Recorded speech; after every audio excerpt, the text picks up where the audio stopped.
20살이나 차이 나는 돌싱녀와 부끄러운 역사를 한번 만들어 볼 텐가. 아님 아줌마가 무안해 하더라도 이건 아닌 것 같습니다. 하며 뛰쳐나올 텐가. 혼자 오만 가지 생각을 다 하고 있었는데. 나는 머리가 그리 좋은 것도 아니고 집안이 그리 잘 사는 편도 아니라 어릴 때부터 알바를 시작했어요. 편의점, 식당, 호프집 등 이곳저곳에서 다양하게 일한 경험이 있었죠. 그러다 군제대를 하고 복학하기 전까지 시간이 좀 붕 뜨길래 알바를 알아보았는데 코로나 여파로 알바 자리가 마땅치 않은 와중에 집 근처에 신규 오픈하는 식당에서 알바를 구한다길래 냅다 연락했고 면접 한번 보러 오라길래 냅다 달려갔죠. 홀테이블은 그냥 형식적으로 한 개 정도 갖춰져 있고 찜닭 배달을 전문으로 하는 그런 식당이었어요. 문을 열고 안으로 들어서자 문 열리는 소리를 듣고 좀 전 전화통화를 했던 여성으로 보이는 아주머니 한 분이 주방일을 보시다가 해바라기가 그려져 있는 앞치마를 벗어 던지고는 홀로 나오면서 알바 면접 보러 오셨죠. 반갑게 인사하며 맞아주시며 나오시는데 얼핏 보니 드라마 으라차차 내 인생에 나왔던 중견 배우 김희정을 살짝 닮았더라고요. 네, 좀 전에 통화했던 사람이에요. 여기 잠깐 앉으세요.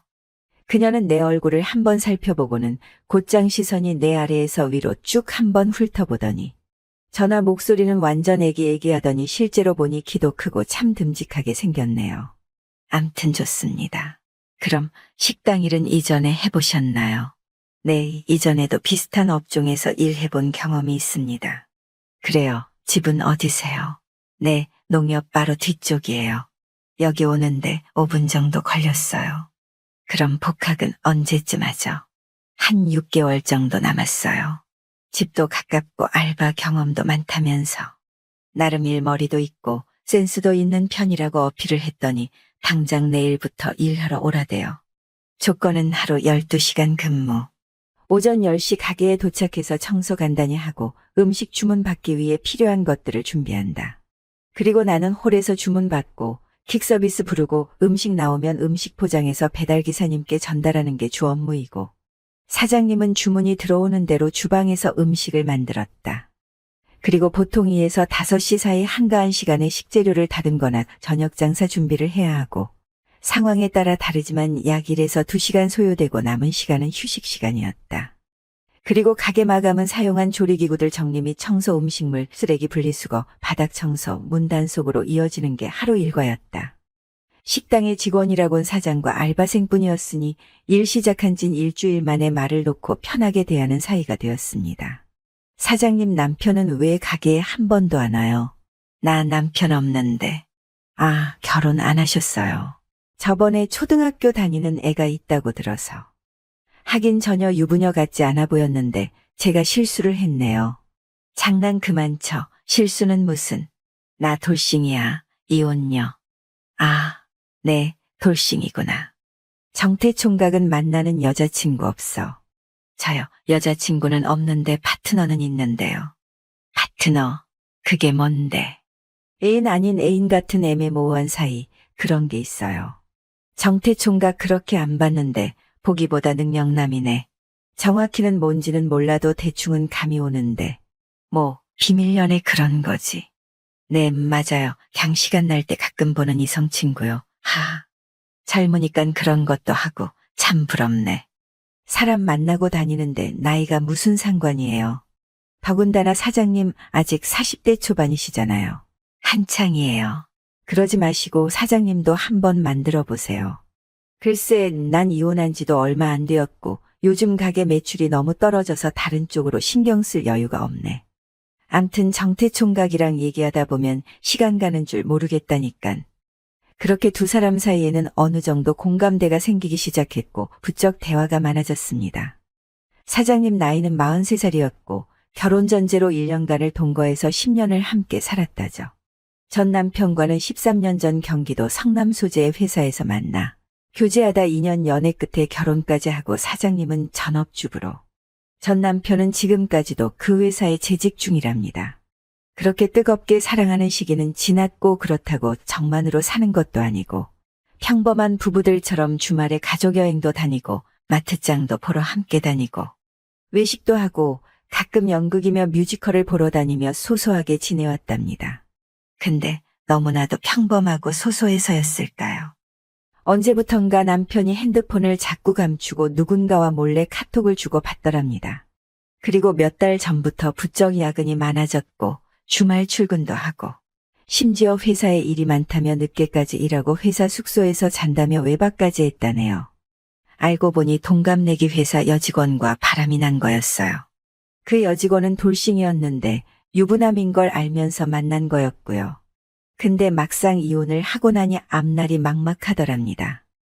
부모님 용돈에 각종 보험료, 생활비 등 돈 들어갈 때는 여러 군데인데 돈 나올 구멍은 하나도 없었으니 가진 거라곤 결혼 생활 때 꼽을 쳐둔 비상금과 남편 명의로 되어 있던 아파트가 팔리면 반반씩 나눠 갖기로 했는데 부동산 시장이 위축이 되어 팔리지도 않았으니 얼마 되지 않는 비상금으로 뭘 알아보려니 돈이 딸려 체인점은 엄두도 못 내는 상태.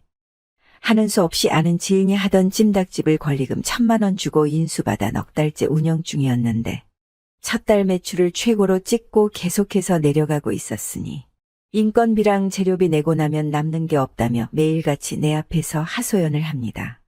그런 아픈 사연들을 듣고 있자니 내 깊은 속에 나도 모르던 보호 본능을 마구 자극하는 거야.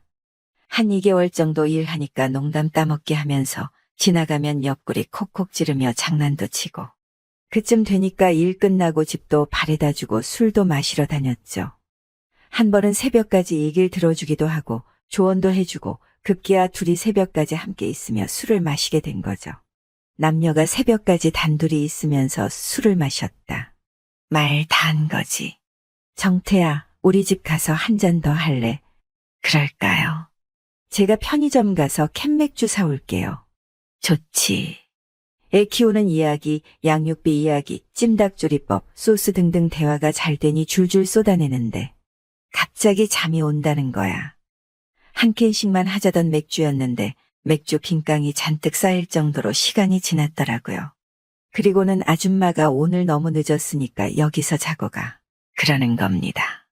그녀 두 눈을 똑바로 쳐다보며 저도 남자인데 혹시 무슨 일 일어나도 책임 못 져요. 그랬더니 그럼 우리도 비밀 연애하면 되지. 그러는 겁니다. 앞이 뻔히 보이는 상황. 순간 고민 많이 했습니다. 20살이나 차이 나는 돌싱녀와 부끄러운 역사를 한번 만들어 볼 텐가. 아님 아줌마가 무안해 하더라도 이건 아닌 것 같습니다. 하며 뛰쳐나올 텐가. 혼자 5만 가지 생각을 다 하고 있었는데 나한테는 이제 정태밖에 없는 거 알지. 라며 다가오는데 그 분위기에 압도되어 차마 뿌리치지 못했습니다. 2년이 지난 현재까지도 누나와 동생 사이로 잘 지내고 있고 그녀의 찜닭집도 안정적인 매출을 올리며 성업 중입니다. 안녕하세요. 오늘의 사연입니다. 우리 회사의 리셉션 담당은 정말 미인입니다. 매일 명품 옷을 입고 명품 가방을 들고 다녀서 모두가 그녀의 칩이 부유하다고 생각했습니다. 어느 날 사모님이 저를 찾아와서 그녀를 미행해달라고 부탁했습니다. 그 후 저는 그녀가 사장님의 차에 오르고 또 다른 중년 남성의 차에 오르는 것을 목격하고 그녀의 비밀을 알게 되었습니다. 그제야 그녀의 삶이 얼마나 음란하고 추잡한지 깨달았고 이 사건을 계기로 제 인생도 성공가도를 달리게 되었으며 사모님도 행복한 삶을 누리게 되었습니다. 저는 형욱이라고 합니다. 그때는 대학을 졸업한 지 1년이 조금 넘었고 한 무역회사에서 평범한 직원으로 일하고 있습니다. 학벌이 그리 좋지 않아 급여도 적은 수준이고 단순한 업무 때문에 제 능력을 발휘할 곳이 없었습니다. 그날 저는 일이 끝나지 않아 30분 늦게 퇴근하게 되었습니다. 퇴근 도장을 찍으러 나가려 할 때 리셉션 담당인 미애가 아직도 회사를 정리하고 있는 것을 발견했습니다. 미애는 우리 회사에서 유명한 미인으로 뛰어난 몸매와 외모를 자랑합니다. 특히 긴 다리와 볼륨감 넘치는 몸매 그리고 연예인급 미모로 평소에 패션 감각이 뛰어나며 다양한 명품 가방을 들고 다닙니다. 모두가 미애가 부유한 남자친구가 있거나 집안이 부유해서 직장 생활을 체험하려고 다니는 것이라고 생각했습니다. 미애가 회사에 저보다 늦게 들어왔는데 처음 입사했을 때부터 많은 솔로 남자 동료들이 그녀에게 관심을 보였습니다. 저 역시 예외는 아니었습니다. 하지만 미애는 많은 것에 대해 무관심한 태도를 보였고 고고한 모습이었습니다. 몇몇 사람들과 몇몇 리더들을 제외하고는 친근하게 지내지 않았습니다. 아마도 제가 좀 잘생긴 편이라서 미애와 한번 데이트를 한 적이 있었습니다. 그러나 그날 미애가 쇼핑했는데 이것저것 사달라고 했고 식사도 최고급으로 먹어야 한다고 했습니다. 저는 갓 졸업한 대학생으로 그녀의 요구를 충족시킬 돈이 어디 있겠습니까? 미애 씨는 제가 돈이 없으면 그녀를 쫓아다닐 생각도 하지 말고 그녀가 원하는 삶을 줄 수도 없다고 말했습니다. 그 후로 우리는 출근해서 얼굴을 보는 것 외에는 아무런 교류도 없었습니다.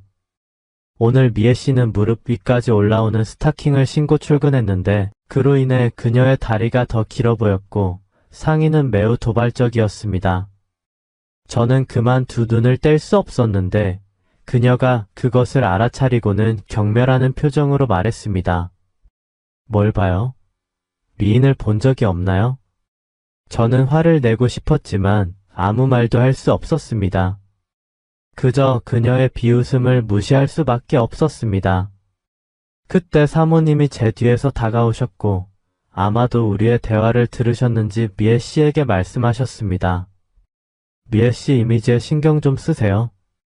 젊은 사람들이 멋내는 것 내가 상관하지 않지만 리셉션 담당이라는 것을 잊지 말아야 해요. 매일 화려하게 꾸미고 어떻게 일을 제대로 할 수 있겠어요? 앞으로는 출근할 때 단정하게 입으세요. 사모님의 말씀에 미애 씨는 불만을 느끼는 듯 했지만 화를 참으며 고개를 숙여 따랐습니다. 사모님은 미애 씨를 더 이상 신경 쓰지 않고 저를 바라보며 말씀하셨습니다. 형욱 씨, 나랑 좀 사무실에 가요. 그러고는 앞서서 자신의 사무실로 걸어가셨습니다. 미애 씨는 놀란 표정으로 저를 바라보았고 사모님이 왜 저를 부르는지 이해하지 못한 것 같았습니다. 저 역시 회사에서 투명인간 같은 존재인데다 사모님과 특별한 교류도 없었기 때문에 매우 의아했습니다.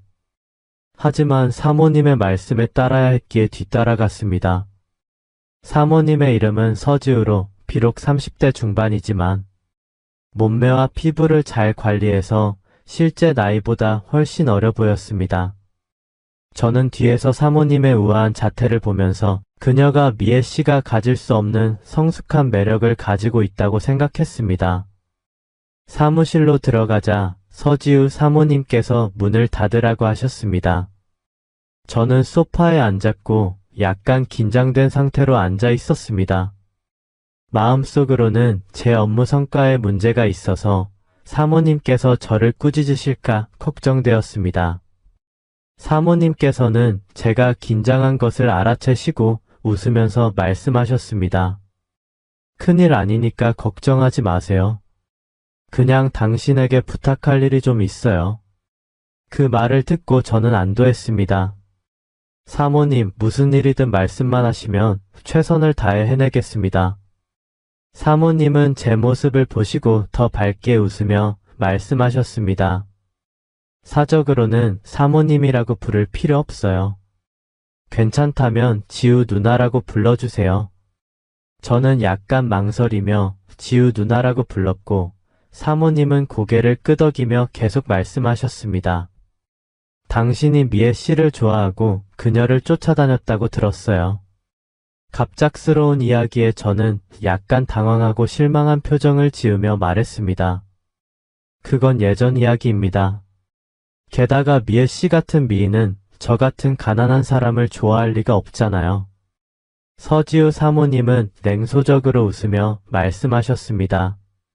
그녀가 당신을 좋아할 리 없죠. 그녀는 돈 많은 사람만 좋아할 겁니다. 그녀는 그저 부자들의 놀이개뿐이에요. 사모님의 말에 저는 큰 충격을 받았습니다. 미애 씨가 부자 남친이나 부자 집안 출신이라고 추측을 해본 적은 있지만 그녀의 항상 고고한 모습 때문에 믿기 어려웠습니다. 그러나 지금 사모님의 말씀을 듣고 나니 다시 의심이 들기 시작했습니다. 지우 누나, 어떻게 이런 걸 아시죠? 저는 아직도 잘 믿기지 않아요. 지우 누나는 다시 냉소적으로 웃으며 대답하셨습니다. 그녀를 후원하는 사람이 바로 내 남자, 즉 당신의 사장이기 때문이에요. 그 말을 듣고 저는 더 큰 충격을 받았습니다. 회사는 비록 사장님이 창립했지만 주로 사모님의 지원 덕분에 운영된다는 이야기를 들었습니다. 그래서 회사에서 사모님은 중요한 직책을 맡고 있지는 않지만 아무도 사모님의 말을 무시하지 못했습니다. 사장님조차도. 저는 사장님이 사모님의 눈앞에서 이런 일을 저지를 줄은 상상도 못했습니다. 하지만 한편으로는 왜 사모님이 저에게 이런 말을 하는지 궁금했습니다. 지우 누나, 왜 저에게 이런 말씀을 하시는 건가요? 사모님은 제 옆으로 다가와 앉으며 말씀하셨습니다. 아까도 말했지만 당신에게 부탁할 일이 있어요. 미해를 미행해서 당신 사장과 그녀의 불륜 증거를 수집해줘요. 그 더러운 놈을 빈털터리로 만들어야겠어요. 저는 망설였습니다. 다른 일이었다면 모르겠지만 사장님을 미행하는 일이라니 들키면 끝장일 것입니다. 거절하고 싶었지만 그래도 물어봤습니다. 왜 저인가요? 더 전문적인 사람을 고용할 수도 있었을 텐데요. 왜 저 같은 외부인에게 이런 걸 맡기시는 거죠? 사모님은 대답하셨습니다. 회사 다른 사람들은 믿을 수 없어요. 당신은 회사에 온 지 얼마 되지 않았고 사장과의 관계도 깊지 않죠. 이게 당신을 선택한 주된 이유예요. 그리고 나는 당신의 업무 능력을 높이 평가하고 있어요. 당신이 이 일을 잘해준다면 승진과 급여 인상을 약속할게요. 저는 조금 흔들렸지만 여전히 망설였습니다. 사모님은 제가 망설이는 것을 눈치채신 듯 했습니다. 사모님은 갑자기 제 앞에 다가오셔서 저는 놀라서 그녀를 직시할 수 없었습니다. 그녀는 제 귀에 낮은 목소리로 속삭이듯 말씀하셨습니다. 당신 사장님은 보기만 멀쩡하지 남자구실 잘 못해요. 만약 당신이 일을 잘 마무리하면 내가 보너스로 챙겨줄게. 그 말에 저는 본능적으로 침을 삼켰습니다. 그녀가 명확하게 말하지는 않았지만 어떤 보상인지 알 수 있었습니다. 저는 결심을 굳히고 대답했습니다.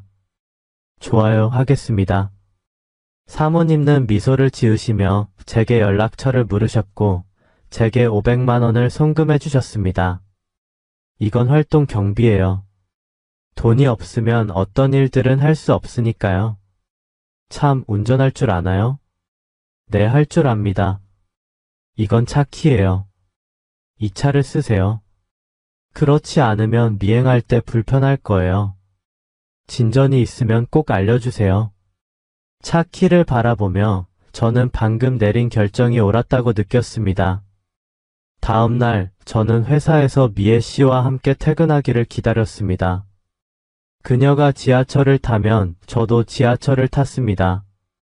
경험이 부족해 거의 미애 씨를 놓칠 뻔했지만 가까스로 그녀가 사는 곳을 찾았습니다. 회사에서 멀지 않은 시내 중심지에 위치한 아파트였습니다. 저는 그녀를 따라 그녀의 아파트 단지까지 갔습니다. 멀리서 보니 미애 씨가 아파트 입구에서 한 남자와 몇 마디 나누고는 단지 안으로 들어가는 것이 보였습니다. 발각될까 봐 멀리 떨어져 있어서 그 남자의 얼굴은 확인할 수 없었습니다. 하지만 그 남자의 실루엣을 보니 우리 회사의 사장님 같지는 않았고 오히려 상대가 더 젊어 보였습니다.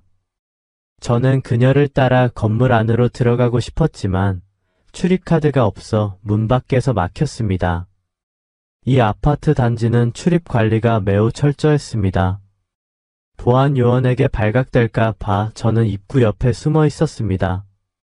다른 사람을 따라 몰래 들어가려고 했지만 이미 미애 씨의 모습은 사라지고 없었습니다. 그제야 저는 이 아파트 단지를 둘러볼 여유가 생겼습니다. 단지를 살펴보니 꽤 고급스러운 곳이었습니다.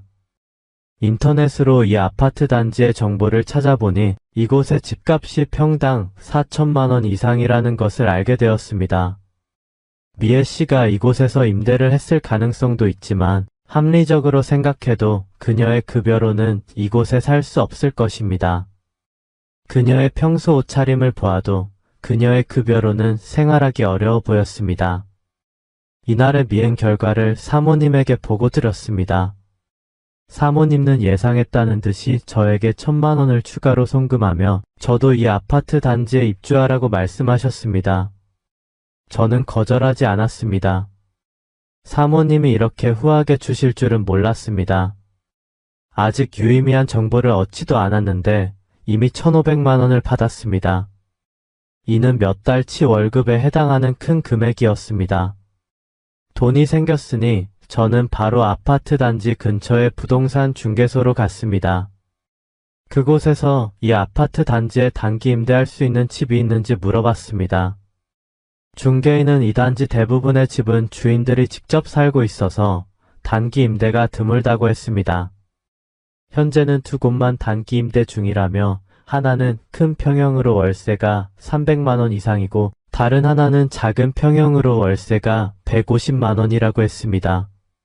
사모님이 준 1,500만 원으로도 몇 달밖에 살 수 없다는 생각이 들었습니다. 이전 같았으면 이런 곳에 살 돈이 없었겠지만 이제 사모님이 뒤를 봐주고 있으니 거절할 이유가 없었습니다. 중개인과 함께 집을 보러 갔는데 제가 살던 허름한 원룸보다 훨씬 좋았습니다. 그래서 바로 계약을 결정하고 중개인과 계약을 체결했습니다. 그리고 그날 저녁에 저는 짐을 싸서 새 아파트로 입주했습니다. 며칠 동안 저는 퇴근하자마자 아파트 단지에서 미애 씨가 돌아오기를 기다리며 그녀가 어디에 사는지 알아내려고 했습니다. 하지만 미애 씨는 매일 퇴근하자마자 돌아오지 않았고 여러 번 헛수고를 했습니다. 그래도 끈기 있게 기다린 끝에 마침내 그녀의 거주지를 찾아냈습니다. 더욱 놀라운 것은 그녀가 제 맞은편 건물에 살고 있었다는 것입니다. 제 방의 창문에서 그녀의 거실이 바로 보였습니다. 기쁨에 찬 저는 바로 망원경을 사러 가서 그녀의 동향을 살피기 시작했습니다. 며칠 동안의 관찰 끝에 저는 마침내 미애 씨의 비밀을 발견하게 되었습니다. 이 사실을 알고 난 후 한동안 충격에서 벗어나지 못했습니다. 자조한 젊은 남자가 미애 씨를 찾아왔고 그들은 거실에서 친밀한 스킨십을 하곤 했습니다. 그들의 모습은 분명 남녀 관계처럼 보였습니다.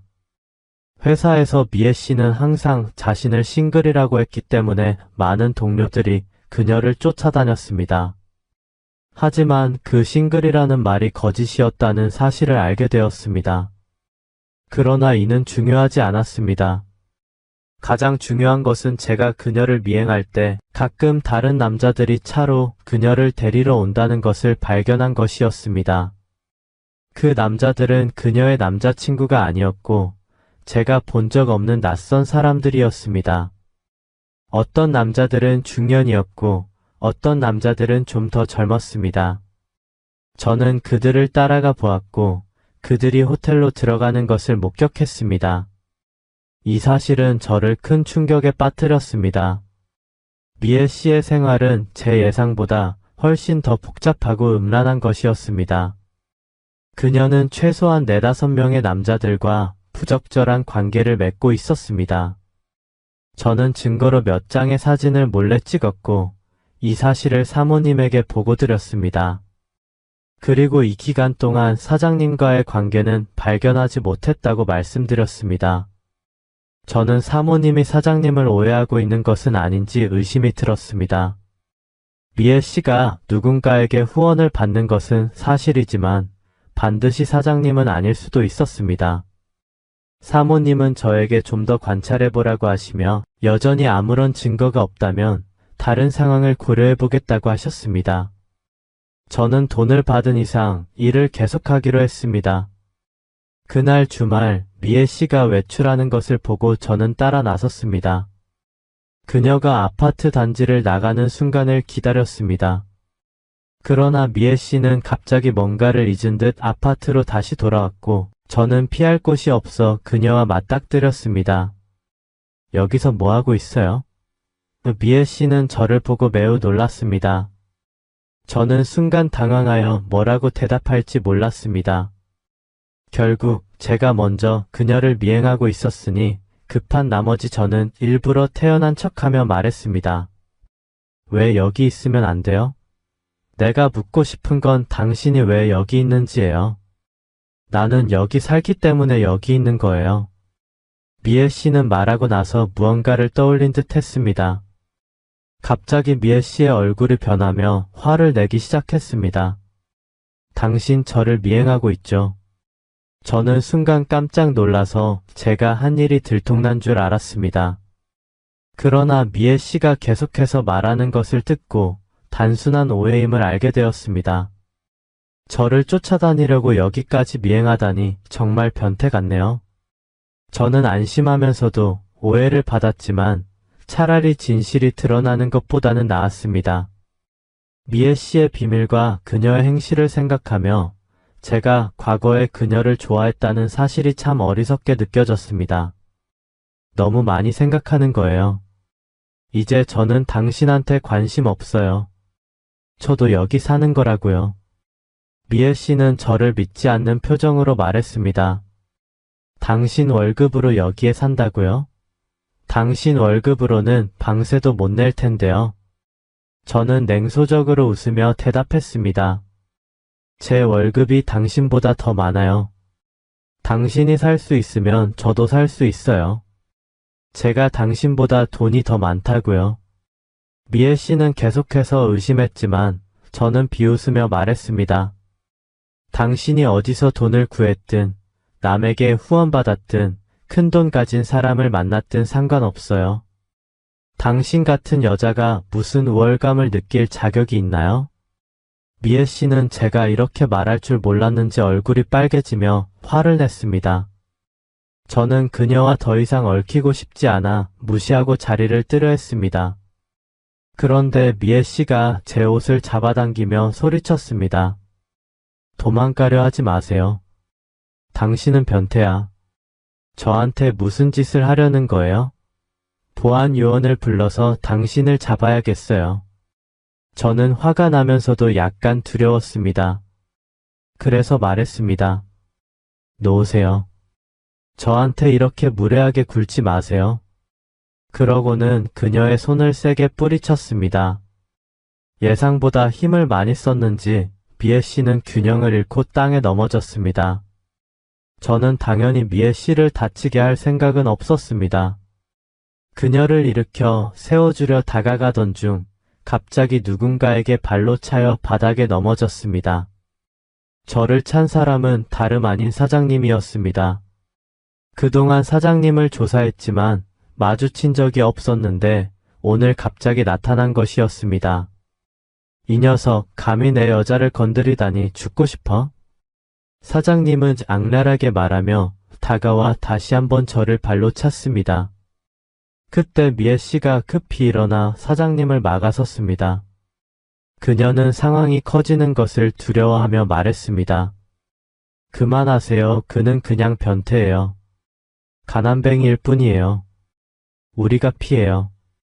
사장님도 주변에 사람들이 모이기 시작한 것을 보고 약간 두려워졌는지 저를 향해 위협하듯 말했습니다. 이 새끼 다시 한번 이 여자 괴롭히면 가만두지 않겠어. 그렇게 말하고는 미애 씨를 데리고 떠났습니다. 저는 일어나 옷과 바지를 털면서 그들이 차에 오르는 것을 지켜봤습니다. 화가 나기보다는 사장님의 약점을 잡았다는 생각에 오히려 기뻤습니다. 사장님과 미애 씨의 관계가 단순하지 않다는 것을 확신하게 되었습니다. 사장님은 제가 그의 직원이라는 것을 알아차리지 못한 듯 보였습니다.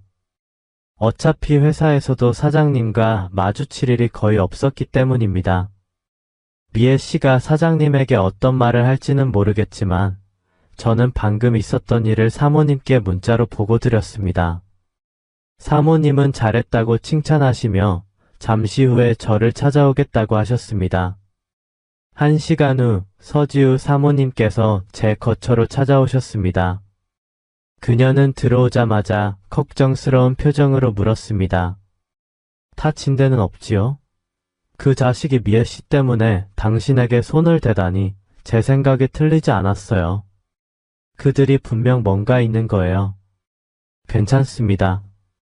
팔만 약간 긁혔고 큰 문제는 없습니다. 저에게 보여줘요. 얼른.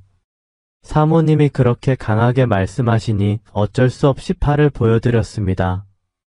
그녀는 간단하게 상처를 소독해주면서 말했습니다. 큰 상처 아니네요. 며칠 지나면 나을 거예요.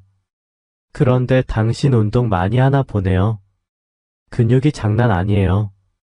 사모님은 제 가슴 근육을 손가락으로 톡톡 두드리며 말했습니다. 저도 그 자식이 당신에게 손을 댈 줄은 몰랐어요. 잠시 후에 보상으로 돈 좀 줄게요.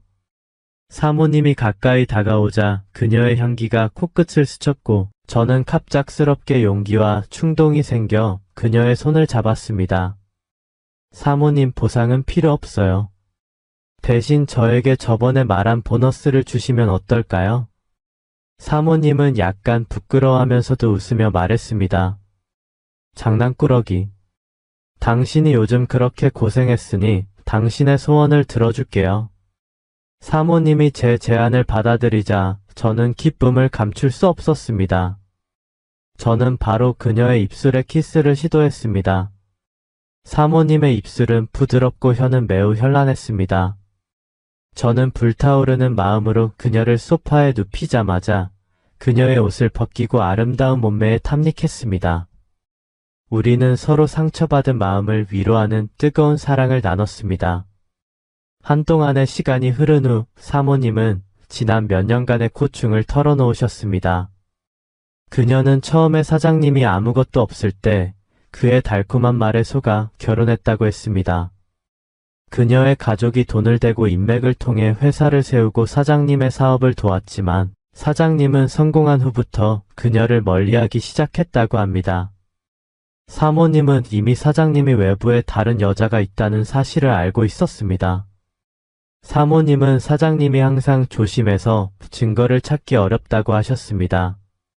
지금은 서로 각자의 삶을 살고 있지만 사장님은 이혼을 원하면서도 재산이 반으로 나뉘는 것을 원치 않는다고 했습니다.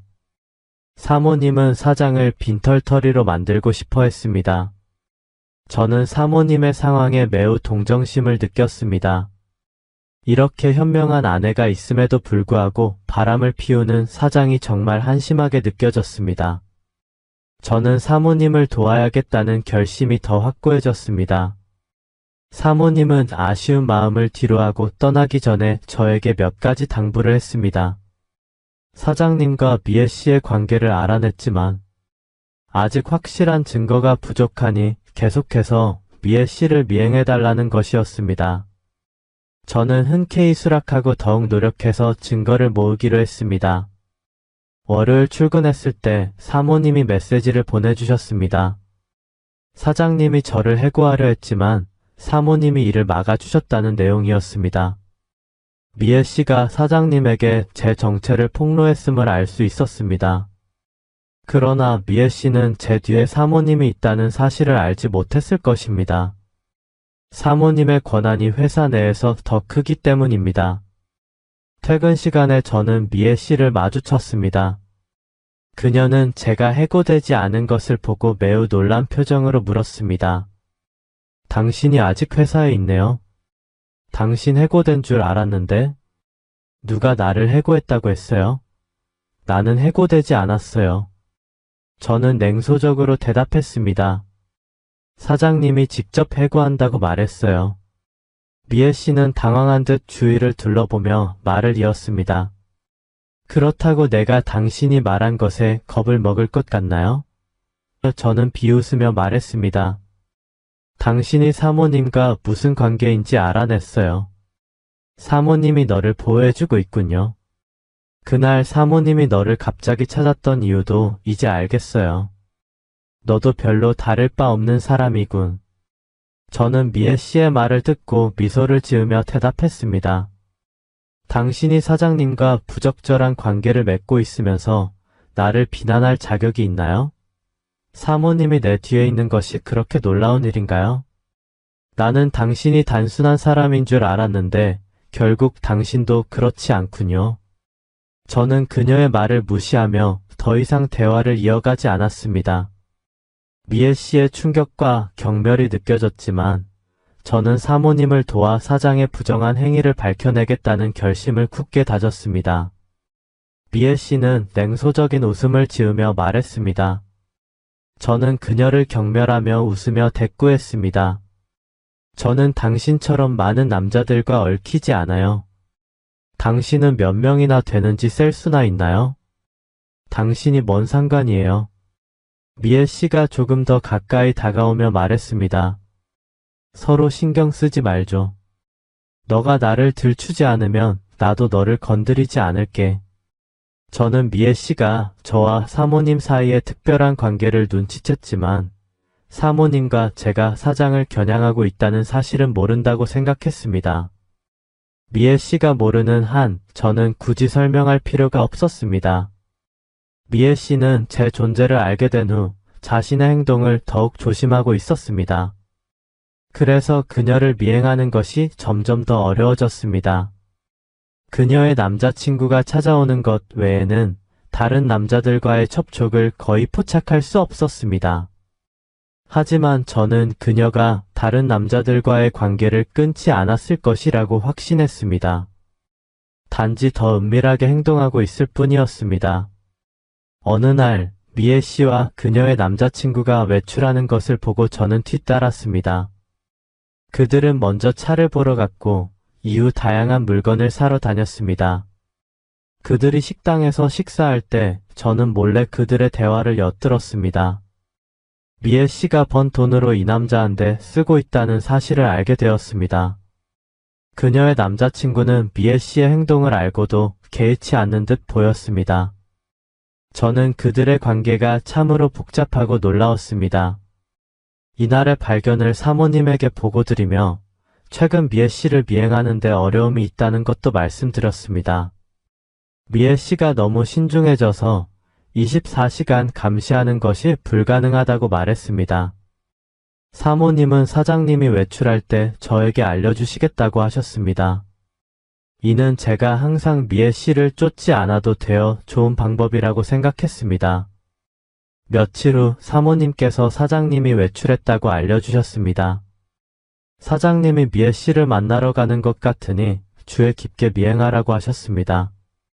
저는 미리 차를 타고 나가 도로변에서 미애 씨가 나오는 것을 기다렸습니다. 얼마 지나지 않아 미애 씨가 나왔고 단지 밖으로 나와서도 몇 번이나 뒤를 돌아보며 누가 따라오는지 확인했습니다. 그러나 그녀는 제가 차 안에서 지켜보고 있는 것을 몰랐습니다. 미애 씨는 길모퉁이에서 차에 탔는데 그 차가 바로 사장님의 차라는 것을 알아챘습니다. 저는 매우 기뻤습니다. 몇 번이나 놓칠 뻔했지만 도로에 차가 많지 않아서 간신히 그들의 뒤를 따를 수 있었습니다. 사장님의 차가 교회로 향하는 것을 보고 매우 의아했습니다. 왜 그들이 교회로 가는 것일까요? 저는 그들이 호텔로 갈 줄 알았지만 사장님의 차는 인적이 드문 곳에 멈췄습니다. 저는 들키지 않기 위해 멀찍이 차를 세웠습니다. 그들이 차에서 내리지 않자 저는 차에서 내려 몰래 다가가서 상황을 살폈습니다. 가까이 가보니 사장님의 차가 흔들리고 있었습니다. 그들이 차 안에서 그런 일을 하고 있을 줄이야. 증거를 잡기가 힘들 줄 알았는데 이렇게 쉽게 잡다니 운이 좋았습니다. 저는 휴대전화를 꺼내 몰래 사진을 찍으려 했지만 가까이 다가가다 보니 망설여졌습니다. 지금 사진을 찍으려다가 들킬 확률이 높았습니다. 창문을 통해서는 확실한 증거가 찍히지도 않을 것입니다. 만약 들키기라도 하면 또 한 번 두들겨 맞을 수 있고 이후에는 증거를 찾기가 더욱 어려워질 것입니다. 잠시 고민한 끝에 저는 더 좋은 생각을 떠올렸습니다. 사모님에게 메시지를 보내 방금 발견한 것과 제 계획을 알려드렸습니다. 사장님과 미애 씨가 다음에 다시 만날 때 그 현장에서 증거를 녹화하자는 것이었습니다. 그렇게 하면 사장님이 변명할 여지가 없을 것입니다. 사모님은 제 생각에 동의하시며 다음번에 함께 현장을 덮치자고 하셨습니다. 저는 그들이 끝나기 전에 자리를 떠났습니다. 예기치 않은 상황을 방지하기 위해 저는 며칠 동안 미애 씨를 미행하지 않고 사모님의 연락을 기다렸습니다. 어느 주말 집에서 사모님이 보내온 메시지를 받았습니다. 사장님이 외출했으며 아마 미애 씨를 만나러 갈 것이라는 내용이었습니다. 그동안 기다린 보람이 있었습니다. 사모님은 또한 잠시 후에 아파트 단지로 찾아오겠다고 하셨습니다. 반 시간 후 사모님이 도착하셨습니다. 지우 누나, 우리 먼저 내려가서 차를 타고 대기할까요? 저는 지난번처럼 행동하려 했지만 사모님은 움직이지 않고 미소를 지으며 말했습니다. 서두르지 마요. 사장님이 먼저 회사에 들렀다가 올 거예요. 시간이 좀 있어요. 제가 의아해하던 차에 사모님은 계속해서 말했습니다. 지금은 시간이 좀 있으니 보너스 좀 더 줄게요. 그리고 그녀는 무릎을 꿇고 나의 바지 허리띠를 풀기 시작했습니다. 바지와 팬티가 내려가고 그녀의 불어더운 입술이 꽉 채워지며 나의 행복이 시작됐습니다. 이런 기분을 말로 표현할 수 없었습니다. 1시간이 지난 후 사모님은 전화를 통해 대략적인 사장님의 행선지를 파악하셨습니다. 우리는 차를 타고 아파트 단지 근처에서 대기했습니다.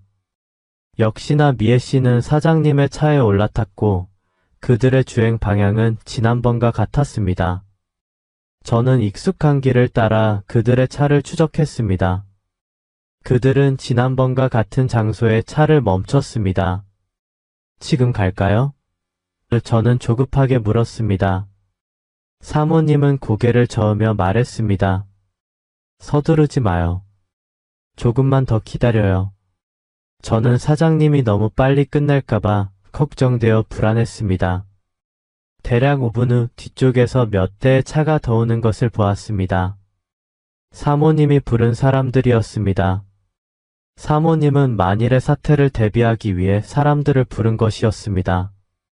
사장님이 만약 미쳐서 날뛴다면 너 혼자서는 감당하기 어려울 테니까. 뒤따라온 차에서 여러 명이 내렸습니다. 남자와 여자가 섞여 있었고 몇몇은 전문 촬영 장비를 들고 있었습니다. 사모님은 철저히 준비를 해두신 듯 했습니다. 우리는 사장님의 차 근처로 몰래 다가가서 일제히 사장님과 미애 씨가 차 안에서 당황해하는 모습을 촬영했습니다. 그들은 허겁지겁 옷을 입고 차에서 나왔습니다. 사장님은 매우 분노한 표정으로 사모님을 바라보며 말했습니다. 서지우, 이게 무슨 짓이야? 무슨 짓이냐고? 사모님은 냉소적으로 웃으며 대답했습니다. 당신이 회사 직원과 외도를 저지르고도 무슨 짓인지 묻다니? 내가 그동안 당신에게 얼마나 잘해줬는데 당신이 나한테 이럴 수 있어? 우리 이혼하자고. 사장님은 크게 당황하지 않은 채 냉담하게 말했습니다. 정말 그렇게 극단적으로 나가고 싶어? 이혼하면 너한테도 좋은 게 없을 거야. 서로 각자의 삶을 사는 게 최선이야. 이혼하면 재산은 반으로 나눠야 할 텐데. 미애 씨도 크게 동요하지 않으며 덧붙였습니다. 이혼해서 얻을 게 뭐가 있겠어요? 사모님은 미애 씨를 노려보며 다시 사장님에게 말했습니다. 우리가 이혼하면 당신은 빈털터리로 나가야 할 거야. 그게 내가 원하는 바야. 사장님은 고개를 저으며 말했습니다. 회사에는 내 수년간의 노력이 담겨 있어. 빈털터리로 나가라는 건 말도 안 돼. 사모님은 승리의 미소를 지으며 천천히 말했습니다. 당신의 외도 증거와 회사 자금 횡령 증거가 내 손에 있어. 이 증거들이 추주회의에 제출되면 당신의 운명은 뻔해. 아마 감옥에 가게 될 수도 있을걸? 사모님의 말에 사장님의 얼굴이 창백해졌습니다. 내가 감히 날 조사하다니. 내가 먼저 나를 배신하지 않았더라면 내가 왜 당신을 조사했겠어? 사모님은 차갑게 대답했습니다. 저는 한쪽에서 이 상황을 지켜보며 사모님이 얼마나 철저히 준비했는지에 놀랐습니다. 그때 미애 씨가 갑자기 저를 가리키며 외쳤습니다. 형욱도 사모님과 관계가 있어요. 둘 다 똑같이 나쁜 사람들이에요. 사장님도 저를 바라보며 눈초리를 날카롭게 했습니다. 저는 순간 당황했지만 이 상황이 더 나빠질까 걱정되었습니다. 하지만 사모님을 보니 전혀 당황하지 않는 모습이었습니다. 사모님은 미소를 지으며 말했습니다. 그래요? 당신이 증거라도 있나요? 없으면 함부로 말하지 마세요. 미애 씨는 더 이상 할 말이 없었고 저도 안심할 수 있었습니다. 그녀가 증거를 가질 리 없었으니까요. 미애 씨가 이렇게 나오니 저도 한마디 해야겠다는 생각이 들었습니다. 저는 한 걸음 앞으로 나서서 미애 씨를 가리키며 사장님을 향해 말했습니다. 사장님, 당신은 그녀가 오직 당신과만 관계를 맺는다고 생각하시나요? 제가 여러 남자들과 호텔에 가는 그녀의 사진을 가지고 있습니다. 게다가 그녀는 당신이 준 돈으로 다른 남자친구를 부양하고 있어요. 제 말에 미애 씨의 얼굴은 순식간에 창백해졌고 사장님은 그녀의 뺨을 한 대 세게 때렸습니다. 결국 얼마 지나지 않아 사장님은 회사를 떠났습니다. 명성을 지키기 위해 소란을 피우지 않았습니다. 사모님으로부터 사장님이 결국 이혼을 하였고 빈털터리로 나갔다는 소식을 들었습니다. 미애 씨도 회사에 다시는 나타나지 않았습니다. 사모님은 약속대로 저에게 승진과 급여 인상을 해주셨습니다. 저는 이 기회를 통해 제 능력을 인정받았고 회사에서 승승장구하게 되었습니다. 저는 여전히 그 아파트 단지의 월세가 아닌 자가로 살고 있으며 그곳은 사모님과 저의 비밀스러운 만남의 장소가 되었습니다. 오늘의 사연은 여기까지입니다. 재미있게 보셨다면 구독, 좋아요, 알림 설정 부탁드립니다. 감사합니다.